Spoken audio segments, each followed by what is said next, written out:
Om Swastiastu. Saya Gusti Ayu Anggita Nada Dewi di kelas A Bimbingan Konseling akan menyampaikan tentang tujuan, fungsi, dan asas yang ada dalam bimbingan konseling. Yang pertama, tujuan. Tujuan dari bimbingan konseling ada 6, yaitu yang pertama ada mengembangkan potensi anak didik secara maksimal. Yang kedua, mengatasi kesulitan dan pemahaman diri sendiri pada peserta didik. Yang ketiga adalah mengatasi kesulitan lingkungan maupun itu lingkungan sekolah, rumah, dan masyarakat yang dihadapi oleh peserta didik. Yang keempat adalah mengatasi kesulitan mengidentifikasi dan pemecahan masalah pada peserta didik. Yang kelima adalah mengatasi penyaluran minat, bakat, dan potensi dari peserta didik. Yang keenam adalah memperoleh bantuan secara tepat dari pihak luar sekolah untuk mengatasi permasalahan yang tidak dapat diatasi di sekolah tersebut. Yang berikutnya adalah fungsi. Fungsi dari bimbingan konseling ada 4, yaitu adalah fungsi pemahaman, pencegahan, pengetasan, dan pengembangan. Fungsi pemahaman adalah memahami permasalahan dari peserta didik tersebut. Yang kedua adalah fungsi dari pencegahan. Fungsi dari pencegahan adalah mencegah terjadinya hal-hal negatif dari peserta didik yang mungkin timbul dan mengakibatkan permasalahan menjadi terganggu dan bertambah besar. Yang ketiga adalah fungsi pengetasan. Fungsi pengetasan adalah fungsi yang digunakan untuk mengatasi permasalahan dari peserta didik tersebut. Yang terakhir adalah fungsi pemeliharaan dan pengembangan. Fungsi pemeliharaan dan pengembangan adalah fungsi yang digunakan untuk memelihara dan mengembangkan hal positif dari permasalahan yang sudah diatasi. Yang berikutnya dan yang terakhir adalah asas. Asas adalah suatu peraturan yang harus ditaati oleh seluruh konselor yang ada di sekolah. Asas yang ada di bimbingan konseling ada 12. Yang pertama adalah asas kerahasiaan.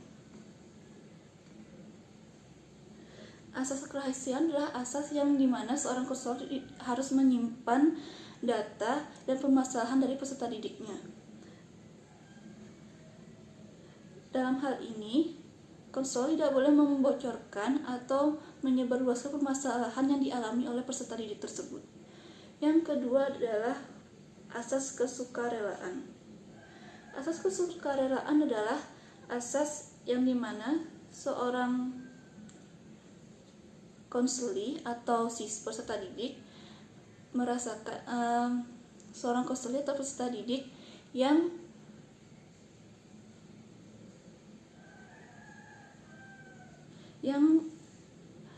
melakukan konseling dengan perasaan rela atau ikhlas. Seorang peserta didik harus mengikuti konseling dengan perasaan kesukaan atau kerelaan yang berkewajiban untuk pembinaan dan pengembangan dari konseling tersebut. Yang ketiga adalah asas keterbukaan. Asas keterbukaan ini di mana konseli atau peserta didik harus menceritakan permasalahannya secara terbuka, tidak ada yang ditutupi untuk fungsinya untuk mengatasi permasalahan yang dihadapi oleh konseli tersebut. Lalu yang keempat adalah asas kegiatan. Asas kegiatan adalah asas yang menghendaki seorang peserta didik untuk berpartisipasi dalam kegiatan pelayanan dan kegiatan penyelenggaraan bimbingan dan konseling. Penyelenggaraan bimbingan dan konseling harus mendorong dan memotivasi peserta didik untuk aktif dalam setiap pelayanan. Yang kelima adalah asas kemandirian. Asas kemandirian adalah menunjukkan bahwa seorang konseli atau peserta didik menjadi individu yang mandiri. Lalu yang berikutnya adalah asas kekinian. asas kekinian adalah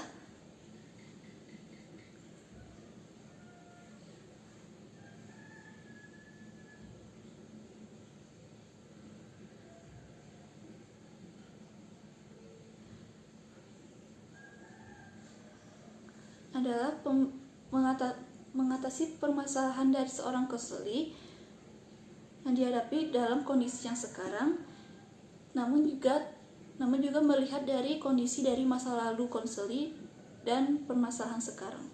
Lalu yang berikutnya ada asas kedinamisan. Asas kedinamisan adalah di mana seorang konselor harus melakukan pelayanan secara maju, jadi tidak boleh monoton dan harus menunjukkan pengembangan dari setiap layanan yang dilakukan. Lalu berikutnya adalah asas keterpaduan. Asas keterpaduan adalah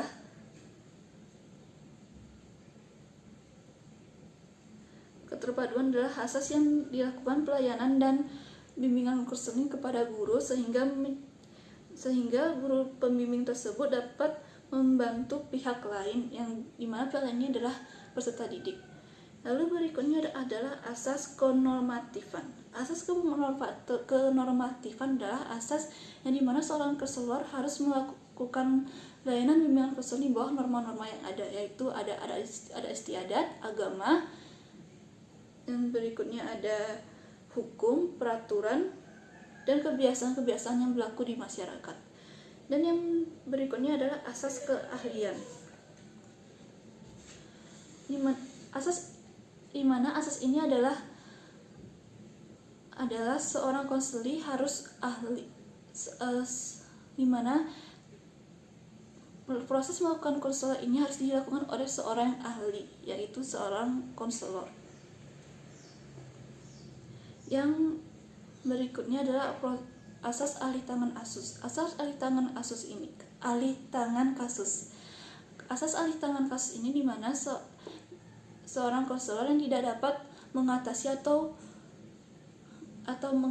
membimbing permasalahan dihadapi oleh peserta didik ini boleh mengalih tangankan kasus atau memberikan permasalahan ini kepada pihak yang lebih ahli. Lalu yang terakhir adalah asas tut wuri handayani. Asas tut wuri handayani di mana konselor harus melakukan pengembangan, mengayomi dan memberikan rangsangan dan dorongan kepada peserta didik dalam menghadapi permasalahannya. Cukup sekian video dari saya ucapkan terima kasih.